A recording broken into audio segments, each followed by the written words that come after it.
Coming up on the Q30 Newscast, the Quinnipiac community takes part in the biggest community service event of the year. And new developments have surfaced regarding former Quinnipiac women's hockey head coach Rick Seeley.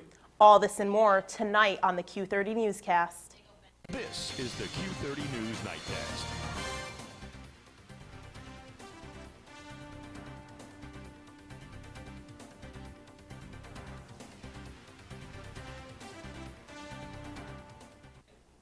Good evening, Quinnipiac, and welcome to the Q30 Newscast sponsored by Joya Spa and Salon. I'm Tom Albanese. And I'm Ayah Galal. New abuse allegations have surfaced against Rick Seeley less than a week after the former Quinnipiac women's hockey coach resigned. Q30 Sports spoke to several former Clarkson University women's hockey players who say Seeley abused them verbally, mentally, and physically when he was their head coach more than 10 years ago. A father of one of the players compiled examples of abuse his daughter and her teammates are allegedly exposed to. The list includes excessive cursing, punching locker room walls, and grabbing players by their jerseys while yelling at them, and was sent to Clarkson's president in early 2004. David Bill says he was told that the university would notify him of its review of Seeley, but he has yet to hear anything 11 years later. Bill's daughter, Courtney, described to Q30 Sports some of her experiences playing for Seeley during the 2003-2004 season. There was times where he would pick helmets around in the locker room, punch the chalkboard, slamming doors, screaming in your face. I remember one time I lifted my leg when a hot shot was coming at me, and I got to the bench and he grabbed me by the jersey and, just how he probably did the same thing to this other girl. And he said, if you do that one more time, I'm going to cut your legs off. And it got to the point where when you would go in the locker room and became curious, you would take off your helmet, all that. I wouldn't take my helmet off. I have never been so scared in my life. For more on this developing story, including comments from Quinnipiac's Director of Athletics, we turn to Q30 Sports' Carolyn Fales, who is standing by with Morey Hershgordon, who helped report on the story. Carolyn? Thanks, guys. Obviously, this has been a huge story, and Morey has been doing a lot of the reporting on it. He's a good source for this. So, Morey, could you first start by going into what has changed from what Q30 Sports reported last week to this week? So last week, Carolyn, on Wednesday, April 8th, Q30 Sports had an insight from sources that told Q30 Sports Rick Seeley was out as head coach at Quinnipiac before an announcement was made by the university's athletic department. The next day, Quinnipiac Athletics came out and released a statement that said Rick Seeley resigned from the university. Jack McDonald, the athletic director, wished him well and thanked him for his service for 7 years. And Carolyn, this comes after a tremendous season. 26 wins this Quinnipiac Bobcats team had this year. They made their first NCAA tournament game a loss at Harvard, and all these allegations came after that game when Rick Seeley allegedly forcibly grabbed one of his players on the bench in the game. Okay, so then what do we got this week? So this week, Q30 Sports spoke with former Clarkson players about the incidences, specifically Courtney Bills, Jillian Staley, Kaylin O'Hara, and David Bills, Courtney's father, and they all said instances of kicking helmets, punching chalkboards, using the F word like it was the word the, skating them till they puked when they would lose games. Carolyn, between you and I, definitely unacceptable. All right, so now what did QBSN report today? That's the Quinnipiac Bobcats Sports Network. They got comment from Athletic Director Jack McDonald. So Jack McDonald basically said, obviously, if we knew it was going to be alleged, then the hiring just wouldn't have happened. So Jack McDonald, the athletic director, who served at Quinnipiac for 20 years, who's retiring in June, if some of you guys do not know, came out with this statement. And Carolyn, it's got to be hard for the veteran. Jack McDonald has done a tremendous job with this program, transitioning Quinnipiac from a Division II school to a Division I school, from the NEC, the Northeast Conference, to the MAC, the Metro Atlantic Athletic Conference. Many tremendous accomplishments, but he's going to leave with a tainted mark. Okay, so now both of these teams had great seasons before Seeley resigned. Talk about that. As I mentioned, 26 wins this season for the Quinnipiac Bobcats, their most in school history, a 4-win improvement from last year's 22. And when Rick Seeley resigned from Clarkson earlier in the decade, they had 24 wins, which was the most to date then, a 6-win improvement from 18 wins to 24. Not often do you get a coach who resigns after the best season in program history in 2 different universities. Okay, thank you, Morey. Back to you guys at the desk. Thank you, Carolyn and Morey. Stay with Q30 News on Twitter at Q30 News and online at Q30television.com for more on this story. Higher temperatures at Quinnipiac are leading students to go outside and have some fun on the quad. But a new problem led to an email from a Quinnipiac administrator to the student body. Q30 News' Brenna Oricoli has why Quinnipiac students are being asked to clean up. As temperatures rise after a rough winter, students are flocking to the quad to tan, toss around a football, and do homework. On the quad, I hang out with my friends, try to catch some rays. It's nice to get out of the dorm. It's beautiful weather. It's awesome out here. Usually, I like to play soccer and throw a little football on the quad. But when I got that email, it really hurt my feelings. Made me not want to come out here, but I see all my fellow students having a good time, so I want to come join them. Many students are taking advantage of the warm weather by laying out on the quad. However, it appears that some students are disrespecting the campus by leaving their trash behind. On Monday, students received an email from Executive Vice President and Provost of Quinnipiac, Mark Thompson. The email stated, "The disrespectful act I'm referring to is leaving trash behind after enjoying time on the quad and other areas of campus." I think that we should clean it up, because why would we want to be on a quad that's all dirty? So I think that, keeping it in the state that it is in is probably the best thing to do. However, other students disagreed with the content of the email. I think the email was a little harsh because there's no trash cans anywhere on this quad, so it's hard for kids to get up and throw away their trash if they're hanging out with their friends, and sometimes the wind will blow the trash away. With warm weather approaching and students spending more time outdoors, Mark Thompson urges students to be mindful of facilities for the remainder of the semester. I'm Brenna Oricoli, Q30 News. A new student government initiative is feeding students during the late hours of the weekend. The freshman student government cabinet kicked off the new tradition of having food trucks on campus every Friday and Saturday night this past weekend. The trucks will be parked in South Lot every weekend from 9 p.m. until 2 a.m. The goal of the trucks is to offer students a wider variety of food after the CAF closes. This past Saturday, more than 1,000 Quinnipiac students took part in the big event for a day of volunteering. The big event is the largest day of community service on campus and had over 192 teams participating.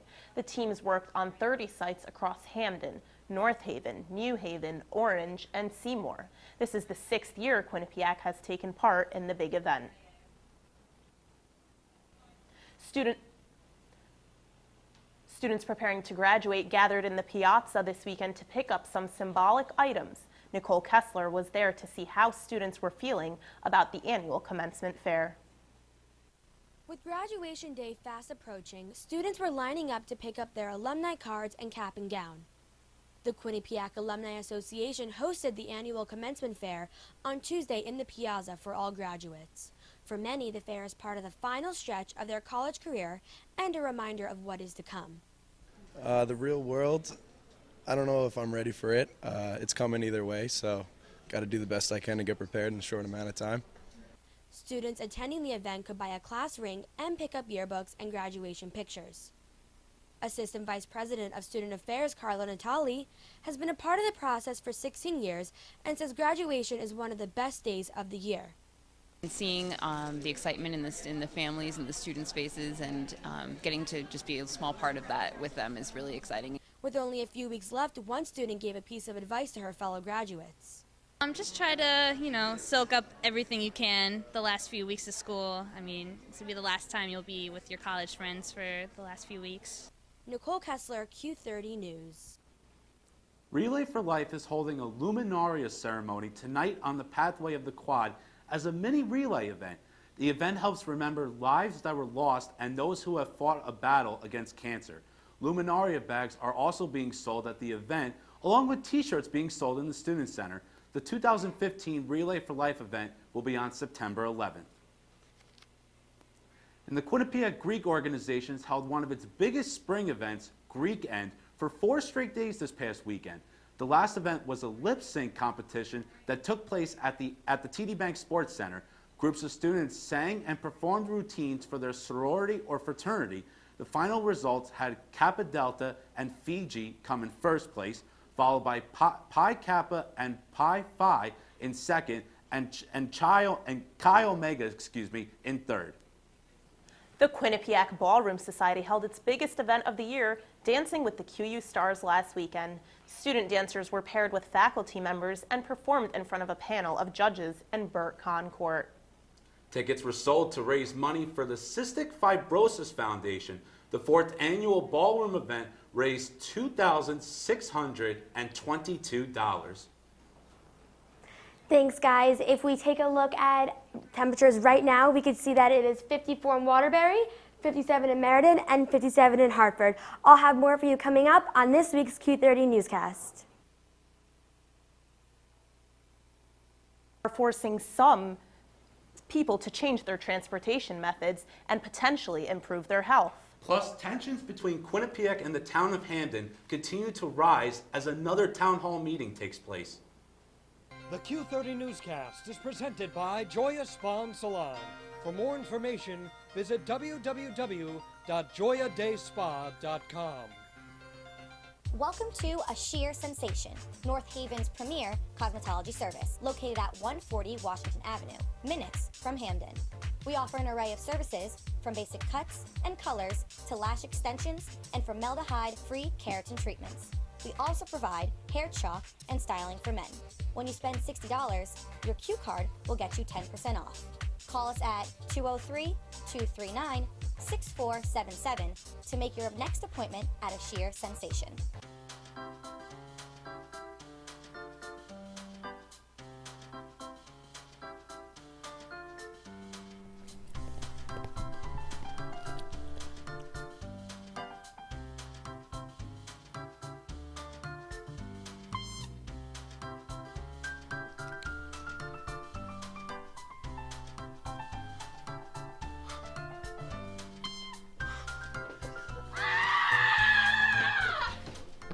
That was then, this is now. Don't be just a number. Hello, welcome to Chameleon. At Chameleon Hair Color Cafe and Spa, it's all about what makes you feel beautiful. Their professional team is dedicated to helping you reach your customized beauty goals from your head to your toes. Chameleon Hair Color Cafe and Spa, where it's all about what makes you feel beautiful. Okay, so highlights for this week look pretty solid. Men's hockey versus Yale, men's basketball Iona. Got some pretty nice graphics too, some OTSs, full screens. Yeah, and I was also thinking for a feature idea, we could do something about head coach Graham Peckman from the men's ice hockey squad with the new year and new players. Yes, that definitely sounds good. Yeah. Yeah. Wait a minute. Where's Mike? What's up, guys? Sorry I'm late. What are you doing? What? Freshman. The Hamden Police Department opened the Mount Carmel substation today on Whitney Avenue. The substation is located in the historic Lockkeeper's House. The police department hopes the substation will help increase presence in the area. Chief of Police Thomas Wydra says the Hamden Bicycle Unit will be very active at this substation because it sits right next to the Farmington Canal Trail. This is the town's second substation opening in less than 2 months. Gas prices have been fluctuating for the past few years, and so have waistlines. Could there be a connection? Sammy Moore investigated how high gas prices can actually benefit both your wallet and your health. Between the years 2008 and 2015, the gas prices have been fluctuating. In a recent chart put out by the U.S. Energy Information Agency, the average retail gasoline price is about $2.20. However, Connecticut's recent price of gas was $2.43. This high price of gas has caused some to start walking or riding their bike to work. According to the Journal of Policy Analysis and Management, this is called the substitution effect. Tanner Bergdorf, a hostess at Maya's Sushi restaurant in New Haven, often participates in the substitution effect. The hostess explains that he chooses to ride his bike most days to work to help him save money. It's a huge savings, and it's also a way to cut costs. The New Haven man not only finds it beneficial to his wallet, but to his overall health. It helps me stay more fit. Just I believe in introducing random moments of exercise like biking. So I definitely think it contributes to general health. Bergdorf, like the many others who choose to ride a bike or walk to work, is not only helping decrease his chances of obesity, but improve his cardiovascular health. According to Harry Lewis, a health and fitness expert at Planet Fitness in Hamden, there are many benefits to this physical fitness approach. Vascular fitness is beneficial for everyone. It promotes systolic and diastolic pressure and cardiovascular system, which is the heart. Walking is beneficial because it helps boost the immune system. It helps release endorphins, and it also is just a good thing to do. So it doesn't make you feel go into depression. Experts suggest exercising 3 to 5 times a week for at least 30 minutes to stay healthy. By walking or riding a bike to work, you are meeting these requirements. I'm Sammy Moore, Q30 News. Hampton officials are extending a ban on new student housing permits for 6 more months following a meeting on Tuesday night. The decision comes as town officials continue to battle with Quinnipiac over off-campus housing for students. Commission members say housing permits in Hamden have increased 350% in the last 10 years, with more than 900 students living off campus.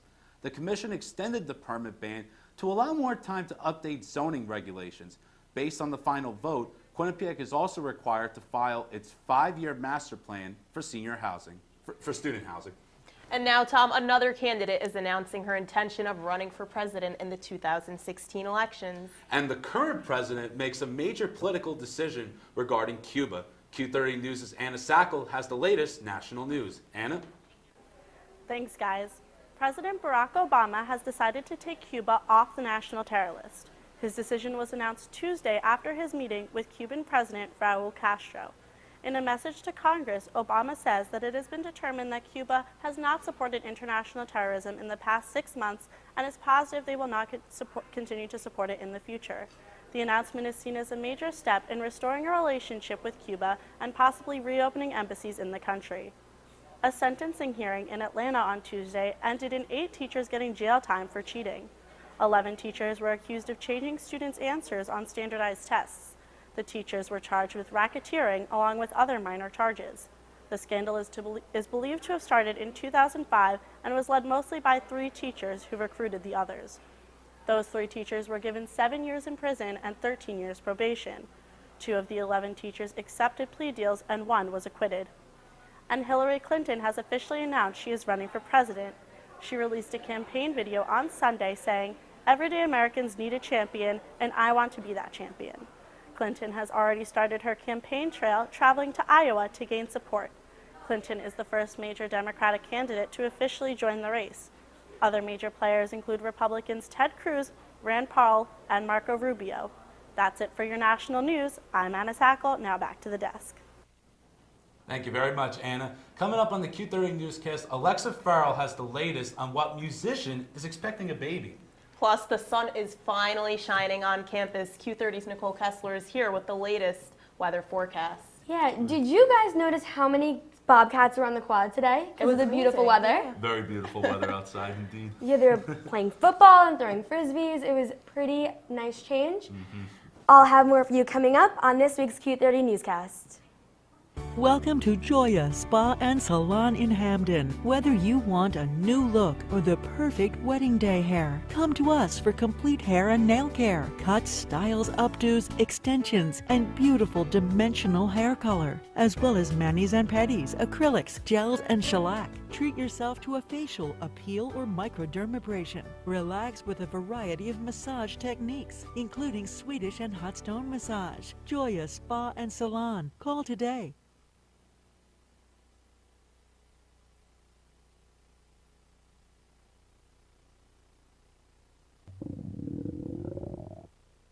I could really go for a Ray and Mike's sub right now. Come to Ray and Mike's and try our Philly chicken and cheese for just over $4. Giant cheesesteak subs and mouth-watering boar's head sandwiches for as low as $4.75.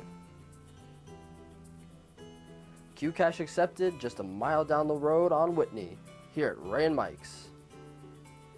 Looking for debate and analysis of your favorite Quinnipiac sports? Attacking and pressing. I mean, Right, and it's not and what they're doing isn't working. But unfortunately, they couldn't finish the Colgate game, so I think definitely those are the keys that the Bobcats need to watch. Had guys that can take the ball in the latter stages of the second half. I think those Even are with limited minutes. In the MAC, they play the run and gun style. Q30's and QBSN's Bobcat Breakdown brings all that to you and more.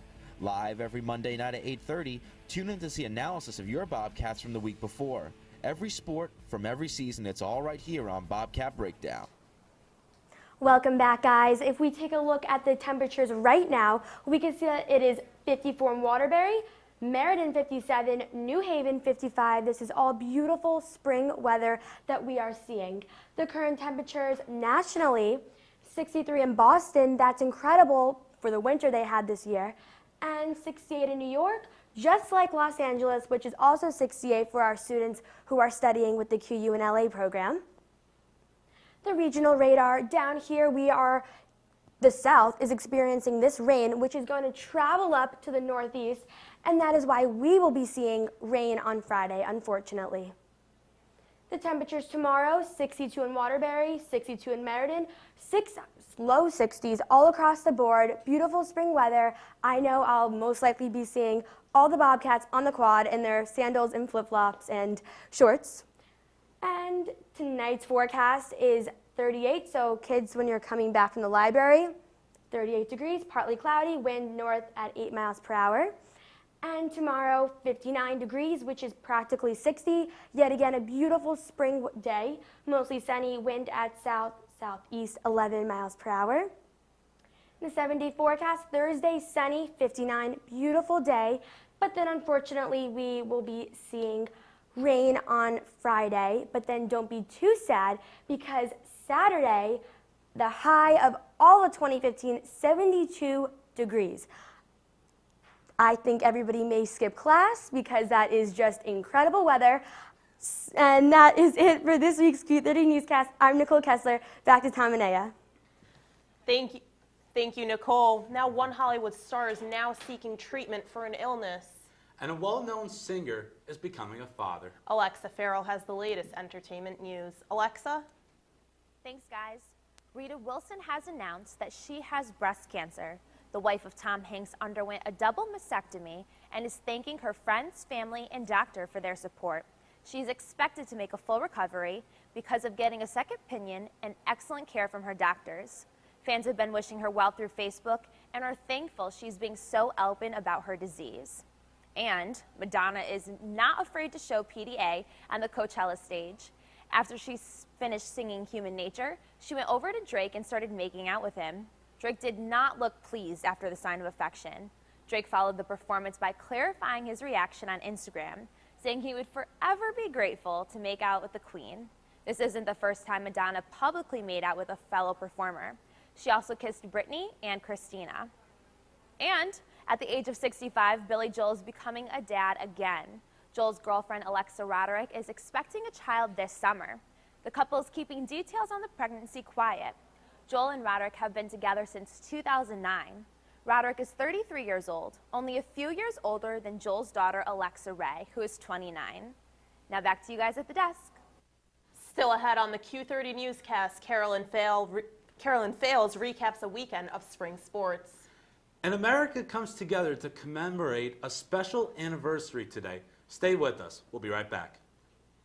Welcome to Joya Spa and Salon in Hamden. Whether you want a new look or the perfect wedding day hair, come to us for complete hair and nail care, cuts, styles, updos, extensions, and beautiful dimensional hair color, as well as manis and pedis, acrylics, gels, and shellac. Treat yourself to a facial, a peel, or microdermabrasion. Relax with a variety of massage techniques, including Swedish and hot stone massage. Joya Spa and Salon. Call today.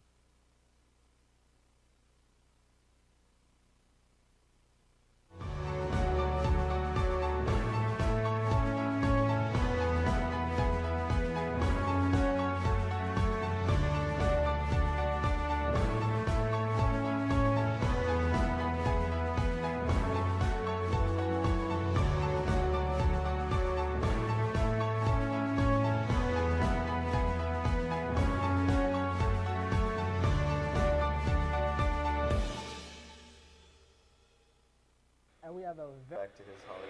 This is my mom. Make it sit here and back. For the playoff spot,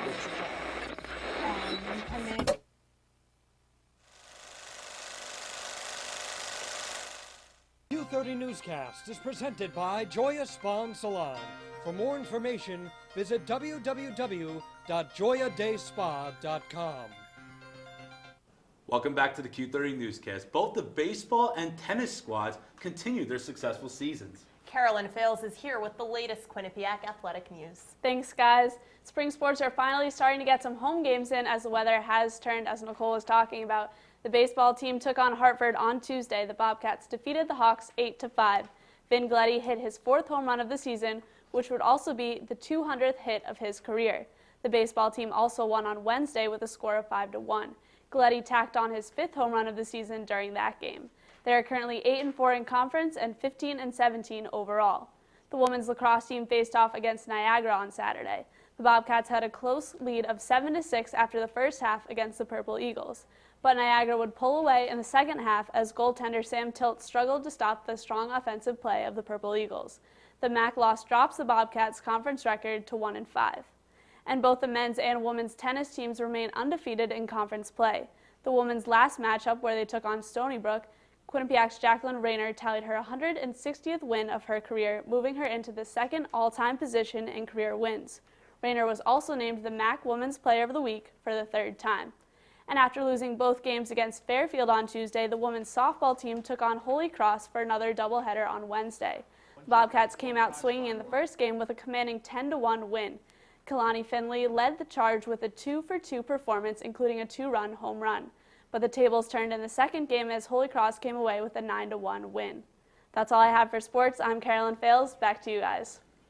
Thank you very much, Carolyn. You know, believe it or not, today actually marks 2 years since the Boston Marathon bombings forced the nation to witness tragedy in one of America's oldest cities. That's right, and Bostonians gathered with Mayor Marty Walsh today to remember the 3 people killed in the attacks.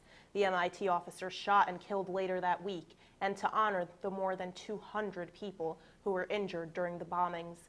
Walsh unveiled a pair of banners with a heart at the ceremony, and people across the country joined in a moment of silence to honor the victims. Family members of those killed in the attack also threw out the first pitch at the Boston Red Sox game.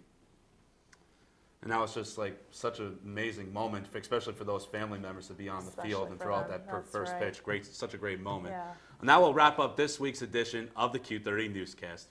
Stay connected with our entire news team by liking us on Facebook and following us on Twitter at Q30 News. And be on the lookout for this week's Q30 News Weekly Digest, which airs on Friday. Thank you for watching. Good night, everybody.